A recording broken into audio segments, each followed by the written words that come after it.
Okay, our second candidate for State Representative District 1 is Mathias Venditto. Hello. Matthias? Yeah, this is a tough crowd. Before I even got started, Clay had already called the election for Doug. And I get that I'm running no party affiliation, and so it is going to be difficult for me, but I'm trying to lead by example, because the thing is the federal government doesn't matter which side it is, left or right, they're still working the same corporate agenda.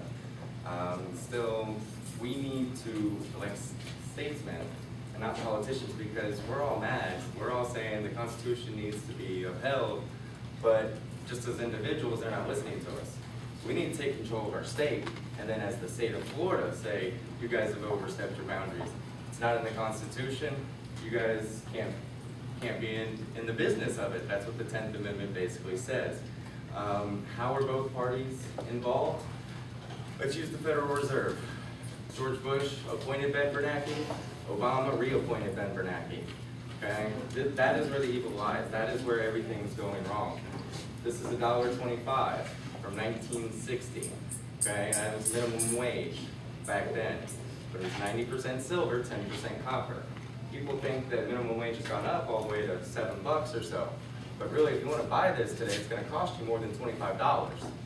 So if you're not making $25 an hour, you're not making minimum wage standards as of 1960. This is what the Federal Reserve has done to us. It doesn't matter what anybody talks about. The inflation is the biggest tax, the biggest thing that's hitting everybody's savings. That's what's destroying the country, and they're doing it on purpose. These are the domestic terrorists that our forefathers warned about. And there's another example. Gasoline will always cost a quarter back then, from 1963 and before. Okay, from 1911 to 1965, gas was from 21 cents to 26 cents. The inflation was 5 cents basically. There was no inflation when we were actually using real money. But if I traded this in today, they'll give me right under $3 for it. If I would have traded it in 2 years ago, they would have given me $4 for it. If I would have traded when I was in high school, they would have given me $1 for it, when gas was $1. Gas prices don't change with supply and demand. They have us fooled, the big corporations and big government. They change according to our money system, the value of our money, which changes as they print it. Now, since I'm in front of homeowners associations, one more thing I like to throw out, if I'm right before 3 minutes, property tax.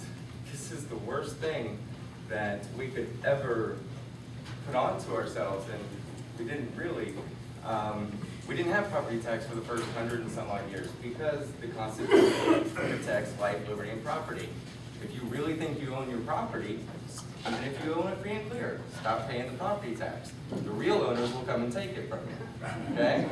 So nobody really owns property in this country anymore, and if you study what allodial titles mean, then you'll find out how they switched it on us. This whole foreclosure thing, this whole derivative market, that was them selling the note to multiple different people. When one person goes up for foreclosure, 3 or 4 banks are trying to collect on it right now. It's because it was all this huge fraud. And Congress has written a bill that will make this fraud legal. Make what they had been doing all illegal all this time, because the reason why they're stopping the whole foreclosure market right now is because everybody's beating it in court saying that's a fraudulent transaction. You can't separate the note from the principal the way that you guys have, and if so, show me where the note is and who owns it, and that you have the authority to ask for that. And they're just beating it left and right in court right now, so they just froze all foreclosures. And now they're trying to pass a law to make what was illegal, legal, so that the banksters can get away with it. If we don't wake up and do something about it, we're all in a big mess. I mean, this is why I'm running, because we the people need to take a look. And both parties, if you look at it, are on the corporate agenda, not our agenda. So, thank you very much. I'm sorry